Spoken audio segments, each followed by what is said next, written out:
A writer left Stephen King's On Writing open on her coffee table and walked to the kitchen for 90 seconds. When she came back, the book had completely vanished. She lives alone. She tore her apartment apart searching for it, found nothing, and left for an hour-long walk to clear her head. When she returned, the book was sitting perfectly centered on the coffee table, closed. It fell open to the exact page she'd been reading, and in the margin, written in blue pen, in handwriting almost identical to hers, were 4 words. "You already know this." But she never writes in her books, ever. And what those 4 words actually mean will disturb you far more than any ghost story.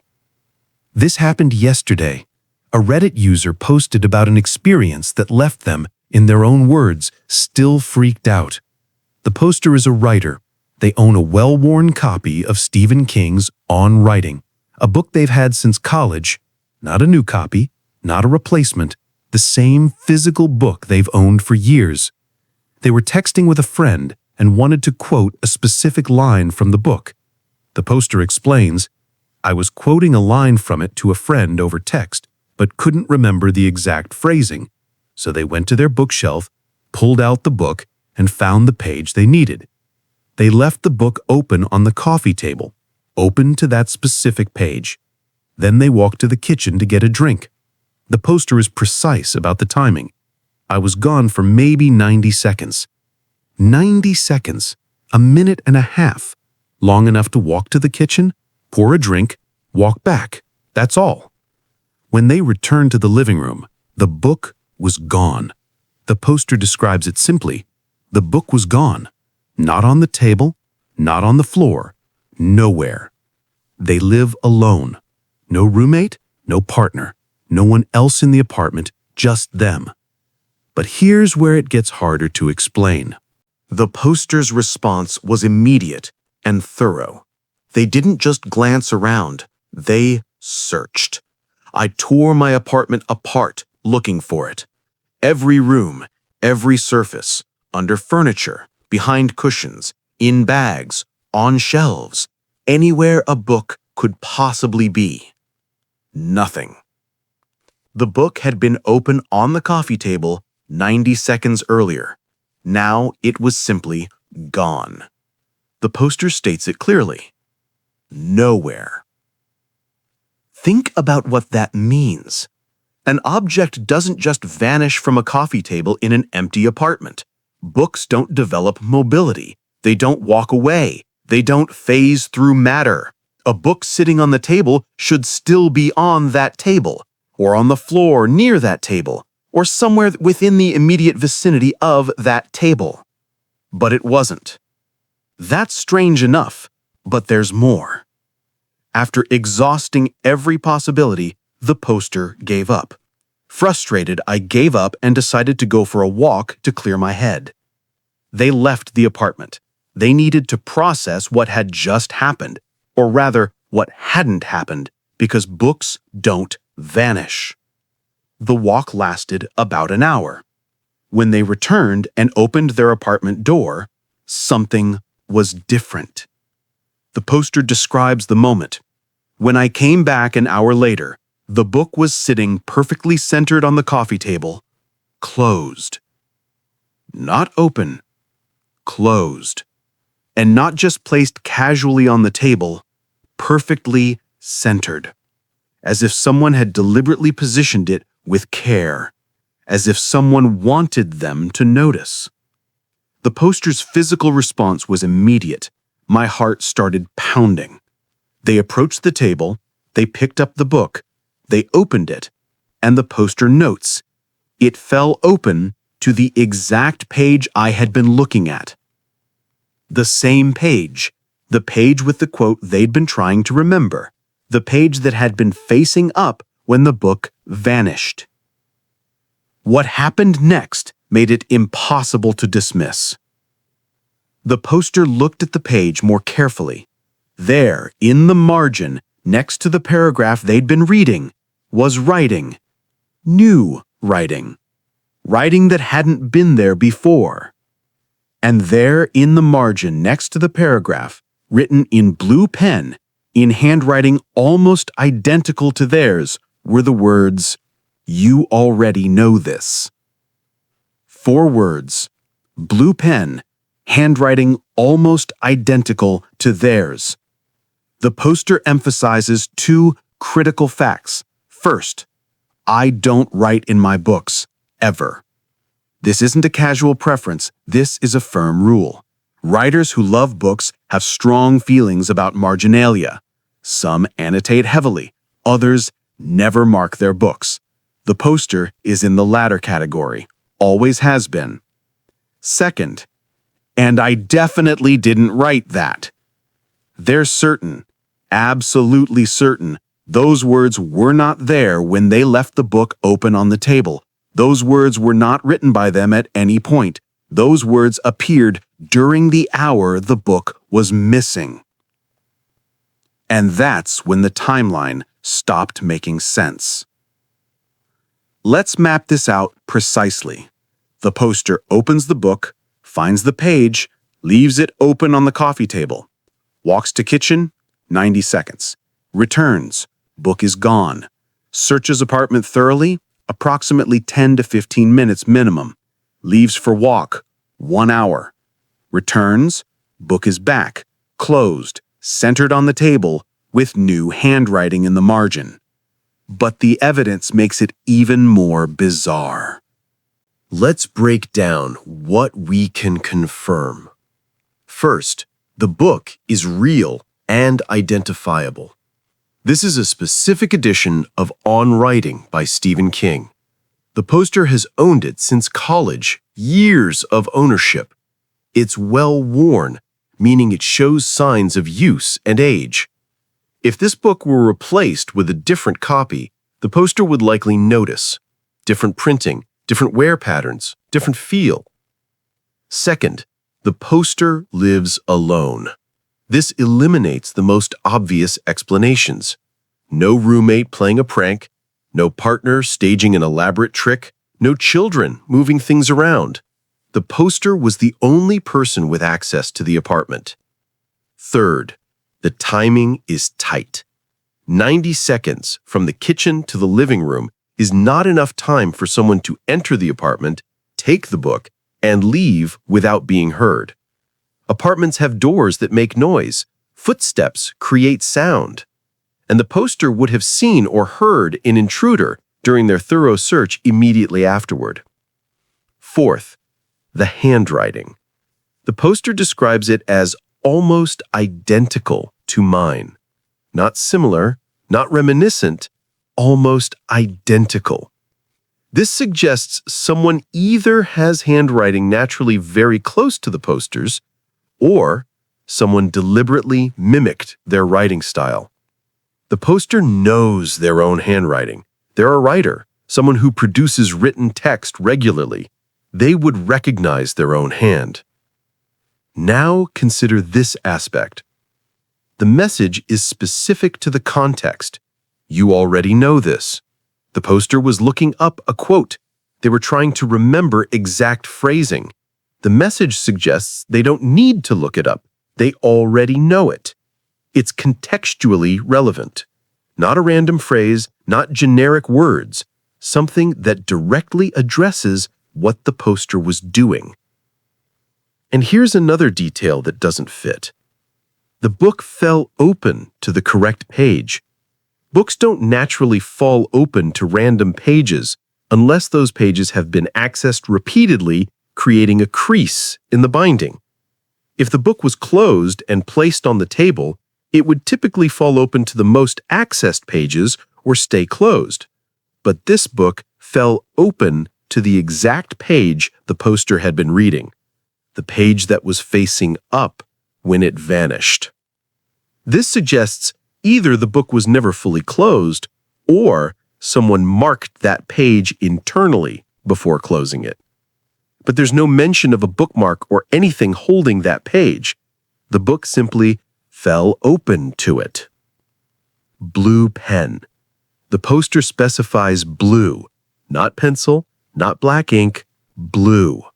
This is a detail they noticed immediately, which means they looked closely at the writing, examined it, tried to understand it. If we consider the possibility of an intruder, the scenario becomes even more implausible. An intruder would need to enter the apartment while the poster was in the kitchen, 90 seconds, take the book without being heard, leave without being detected, keep the book for over an hour, write a contextually relevant message in handwriting nearly identical to the poster's, return to the apartment while the poster was out, enter again without leaving signs of forced entry, place the book perfectly centered on the coffee table, and leave. This requires premeditation, knowledge of the poster's handwriting, access to the apartment, and perfect timing. It also requires knowing what page the poster was reading and what message would be contextually appropriate. But wait, there's something else. The poster says, "I feel like I'm going crazy." This isn't a statement of curiosity. This is distress. The poster is questioning their own sanity. When you find something in your own handwriting that you're certain you didn't write, it creates cognitive dissonance.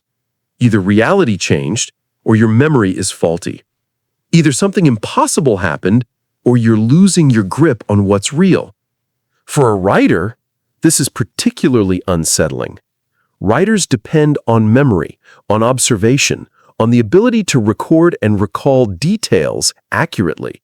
If you can't trust your memory of whether you wrote something, what else can't you trust? The message itself has a haunting quality. You already know this.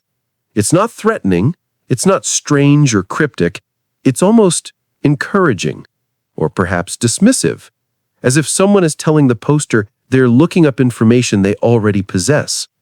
But who would know what the poster knows? Who would presume to tell them they don't need to verify a quote? And then, when they shared this online, something unexpected happened. When this was posted to Reddit, the responses revealed something interesting. Multiple commenters recognized elements of this experience, not necessarily the vanishing book, but the phenomenon of finding messages in your own handwriting that you don't remember writing. One commenter described finding notes in their handwriting with information they didn't recall learning. Another mentioned discovering journal entries that didn't match their memory of events. Several people described the particular horror of seeing your own handwriting divorced from your memory of writing. Handwriting is deeply personal. It's a physical extension of your neural patterns, your muscle memory, your individual way of forming letters. When you see your handwriting, there's instant recognition. But when you see your handwriting on something you don't remember writing, it creates a profound sense of violation. It's more disturbing than finding someone else's writing because it suggests your own hand acted without your awareness. Researchers who studied dissociative states and automatism have documented cases of people writing without conscious awareness. Automatic writing, in psychological terms, is when a person produces written text without consciously controlling what they write. But these states are typically associated with deep meditation, hypnosis, or dissociative disorders. And crucially, people usually remember the act of writing even if they don't remember deciding what to write. The poster doesn't remember writing anything, doesn't remember picking up a blue pen, doesn't remember opening the book after it reappeared. They specifically state, "I definitely didn't write that." Psychologists would also note the content of the message. "You already know this" is a phrase that could emerge from the subconscious. If the poster was frustrated about forgetting a quote, their own mind might generate a message telling them they already know the information. It's the kind of thing you might think to yourself. But thinking something and writing it in a book you never write in, using a pen you don't remember picking up, during a time you were out of the apartment, these are not explained by internal dialogue. Some commenters suggested sleep writing or fugue states, but the poster was awake. They were texting a friend. They went for a walk. These are conscious, deliberate activities, and fugue states are rare, typically last longer than an hour, and involve more extensive behavior than writing 4 words. Others pointed to the Stephen King connection. On Writing is a book about the craft of writing, but King also discusses the subconscious and creativity, the idea that writers access something beyond their conscious mind when they create. Some commenters wondered if the message was related to this, a manifestation of the poster's creative subconscious trying to communicate. But this interpretation requires accepting that the subconscious can move physical objects and write in real ink. That's beyond psychology. That's paranormal. Similar reports have emerged from writers and artists describing strange occurrences with their work, manuscripts changing overnight, drawings appearing that they don't remember creating, words on the page that don't match what they recall writing.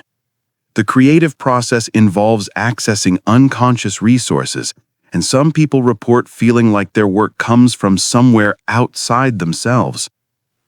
Carl Jung wrote about the collective unconscious and synchronicity, the idea that meaningful coincidences occur that seem coordinated by something beyond individual consciousness.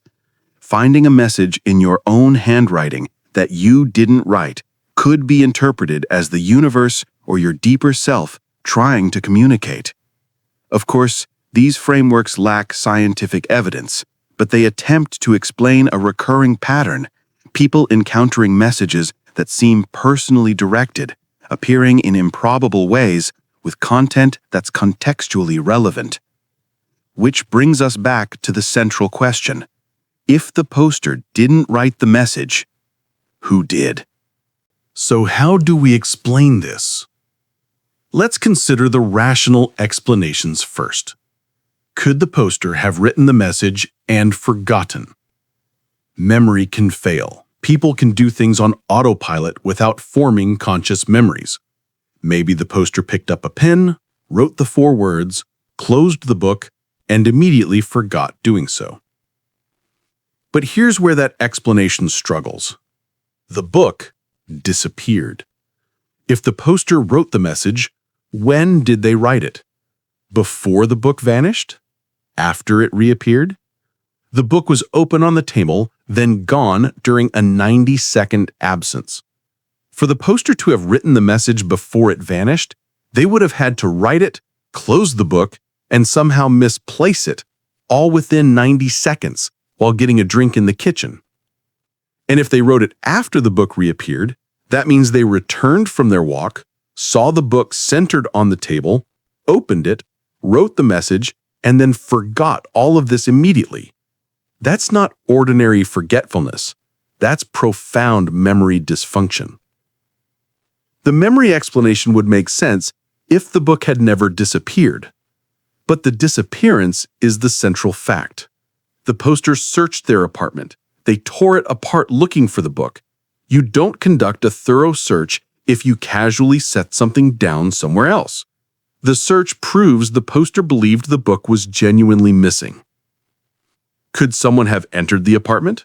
Maybe someone with a key, a landlord, a building manager, a family member with a spare. But this requires that person to have access, enter without permission, take the book, leave, return an hour later, place the book back, and write a message mimicking the poster's handwriting. What possible motive explains this? And how would they know what page to write on? How would they know the message would be contextually relevant? Perhaps there's a mundane solution we're missing. Maybe the poster sleepwalked. Maybe they had a dissociative episode. Maybe stress or fatigue caused a brief break from reality, where they acted without conscious awareness. But the poster was texting a friend. They went for a walk. These are lucid, normal activities. There's no indication of altered consciousness. Coincidence could account for finding the book later. Maybe it had fallen behind something and was dislodged when the poster searched. But this doesn't explain the message, and it doesn't explain the book being perfectly centered on the table, a placement that suggests deliberate positioning. But what if something genuinely unexplainable occurred? Some frameworks for understanding reality suggest that consciousness can influence physical matter in ways we don't fully comprehend. If you accept that thoughts can affect reality, then perhaps the poster's frustration and desire to find the book somehow manifested the book's return.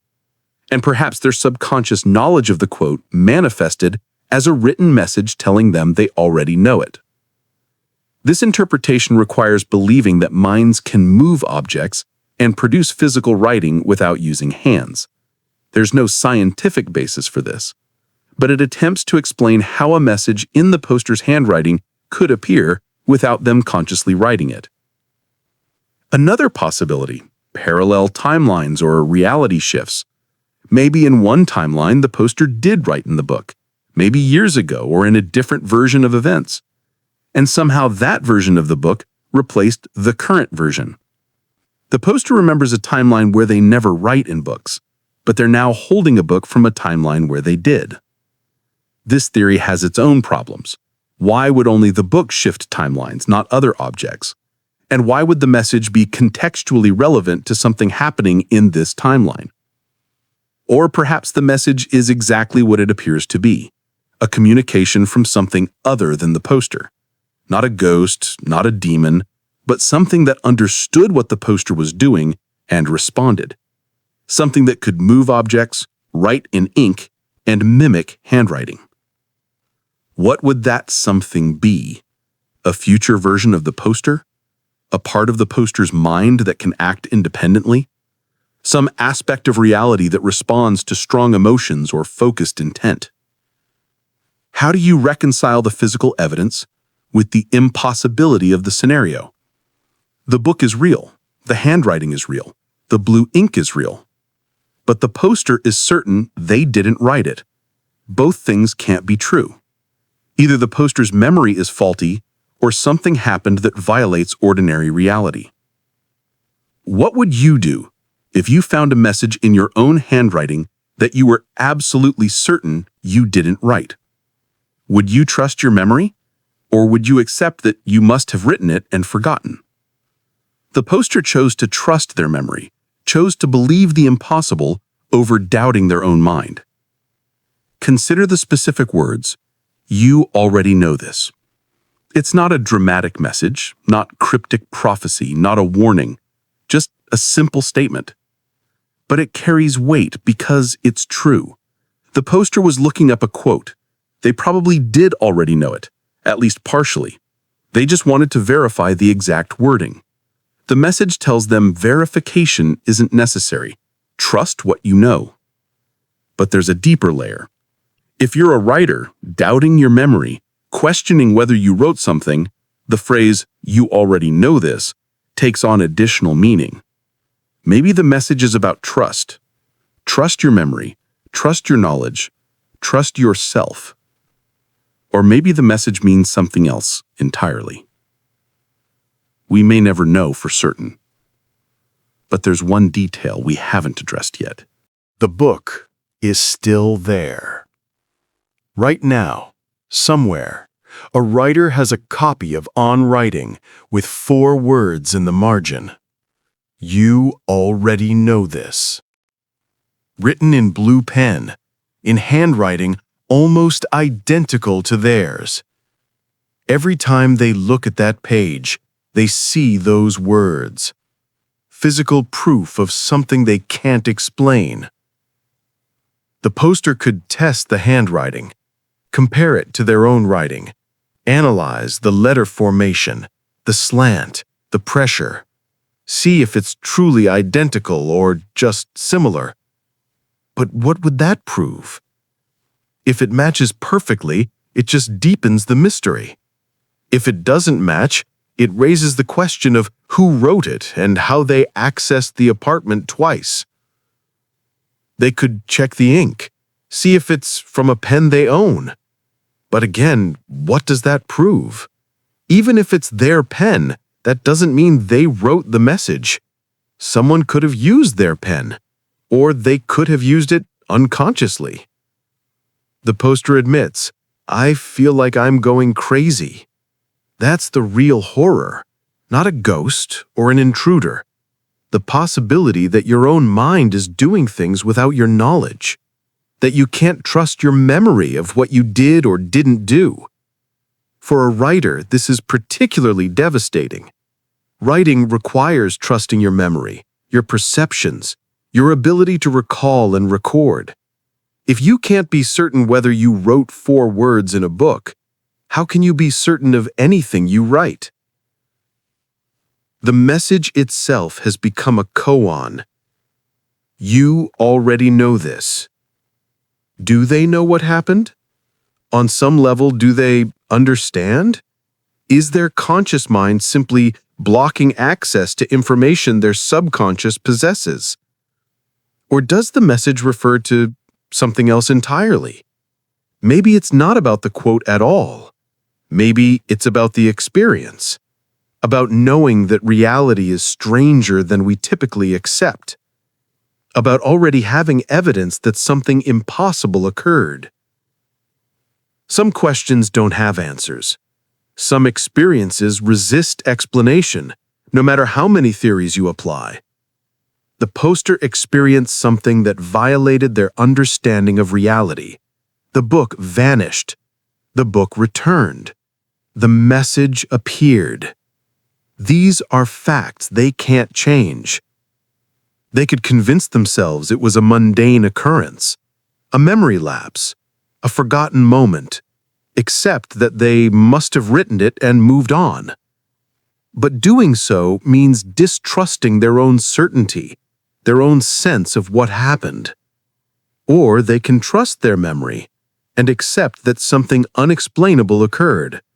Live with the knowledge that in their apartment yesterday, something impossible happened, and it left evidence. The poster chose to share this online, chose to tell strangers about an experience that makes them sound unstable. That's how disturbing this was. They needed to know if others had experienced similar things, needed validation that they weren't crazy.